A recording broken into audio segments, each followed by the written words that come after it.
L'Europe, en ce moment, est confrontée, sur le plan énergétique, à 3 défis. Le premier, c'est son indépendance énergétique. L'Europe importe énormément de pétrole, de gaz, et on a débattu en France pour importer du méthane, du gaz de schiste. Donc cette Europe, elle est dépendante à peu près à 58% de ses approvisionnements. Deuxième défi auquel l'Europe est confrontée, c'est la décarbonation de son énergie, puisque l'Europe donc importe des énergies fossiles. Grosso modo, l'Europe est à peu près à 67-68% de son énergie qui, à l'heure actuelle, provient des énergies fossiles. La France est à peu près dans la même équation. Elle est à peu près à 2/3 de son énergie qui est de l'énergie fossile et principalement utilisée dans le domaine des transports ou dans le domaine du chauffage. Puis le troisième défi auquel l'Europe est confrontée, c'est celui du prix de cette énergie, depuis l'agression de la Russie envers l'Ukraine et la problématique du gaz qui fixe le prix de l'électricité. Trois défis qu'il faut relever et pour lesquels l'Europe s'est déjà attaquée en ce qui concerne la décarbonation de son énergie. Alors l'Europe, qu'est-ce qu'elle fait? Elle a d'abord eu une très très grande ambition, ce qu'on appelle le pacte vert sur l'Europe. C'est de permettre à l'Europe d'assurer sa transition écologique au sens large du terme. Et cette transition écologique, elle est dans tous les domaines. Le domaine le plus connu du plan vert pour l'Europe, c'est ce qu'on a appelé de la ferme à la fourchette, donc ça touche aussi de l'agriculture, ça touche les transports et ça touche le secteur de l'énergie avec des ambitions de décarbonation et de recours aux renouvelables. À l'intérieur de ce pacte, il y a un certain nombre de volets qui sont notamment le volet énergétique, et ce volet énergétique il se traduit par d'autres textes. Et ces autres textes, ça a été ce qu'on a appelé FIT, donc l'objectif FIT 55, c'est bien de réduire de façon drastique notre dépendance aux énergies fossiles et notre impact gaz à effet de serre, et ça de 55% à l'horizon 2030. C'est un objectif extrêmement ambitieux.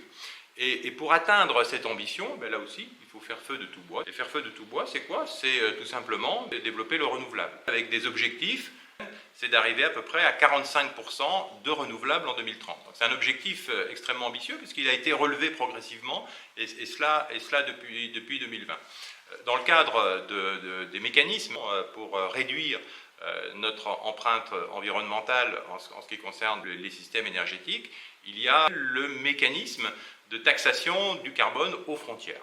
Ce qui veut dire que dans un produit qui sera un produit importé de l'extérieur, on prendra en compte la part de carbone, d'émissions qui ont été émises pour la fabrication de ce produit. Donc ça permettra de rétablir un juste équilibre dans les importations de l'Europe, puisqu'elle peut importer des produits à bas coût, mais qui ont une forte empreinte environnementale en ce qui concerne les gaz à effet de serre. Troisième élément, c'est la mise en place d'un fonds social qui peut aider les ménages les plus défavorisés à assumer à la fois la transition énergétique et puis aussi les factures énergétiques. Les ambitions de l'Europe sont très élevées en ce qui concerne la décarbonation de nos différents modes, que ce soit de transport ou les modes de système énergétique. La France d'ailleurs est en retard par rapport à ses objectifs européens, notamment en matière d'énergie renouvelable, et l'Europe ne manque pas de rappeler que nous sommes donc en deçà de ce qui est souhaité de notre feuille de route. Le dernier point qui se pose avec le plus grande acuité, c'est celui du prix de l'énergie. Le prix de l'électricité, il est lié au prix du gaz. Alors ça, c'est une vieille histoire, puisque dans les années 90, on a voulu déréglementer le marché de l'électricité et l'ouvrir à la concurrence. Alors ça a été, je dirais, avec des points positifs, puisque ça a permis l'interconnexion des réseaux européens. Et ça, c'est une bonne chose, parce qu'on se rend compte que la France, qui était excédentaire en électricité, a pu, grâce à ce mécanisme, en exporter à l'extérieur.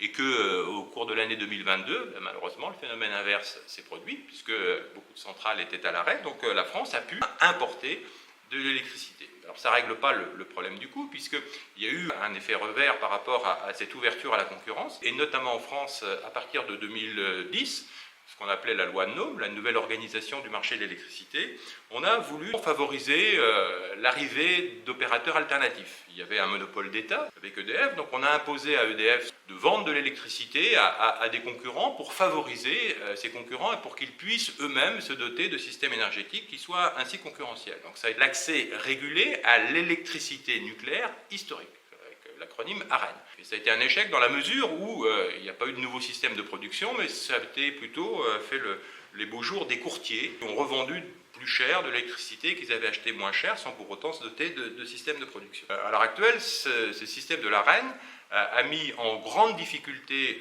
EDF et ça se poursuit. Ça devrait normalement s'arrêter en 2025, mais la question de la libéralisation du marché de l'énergie et la nécessité de le réguler est une question qui se pose au niveau européen. Deuxième point, l'électricité malheureusement ne se stocke pas, ou elle ne se stocke pas encore par les systèmes de batterie. On pourrait imaginer que l'hydrogène est un moyen de stocker de l'énergie. C'est la loi de l'offre et de la demande. Quand la demande est importante, eh bien, il faut que l'offre puisse satisfaire la demande pour éviter à ce qu'il y ait un block-out. Et d'une façon, il faut allumer la dernière centrale. Et la dernière centrale qu'on allume, on l'allume au gaz. Donc ça veut dire que c'est le prix du gaz qui détermine le prix de l'électricité. Alors ça, c'est à l'heure actuelle inadmissible dans la mesure où le prix du gaz est extrêmement élevé, donc qui entraîne de facto l'augmentation du prix de l'électricité. D'où la nécessité pour l'Europe d'essayer de réguler tout ça. Alors on peut réguler tout ça en essayant de contingenter et de plafonner le prix du gaz. C'est ce que font nos amis de l'Europe du Sud, ce qu'on appelle le système ibérique. Mais l'Europe se penche sur ce sujet, la façon d'essayer d'enlever le lien entre le prix du gaz et le prix de l'électricité. Donc ça fait l'objet des enjeux du prochain Conseil européen.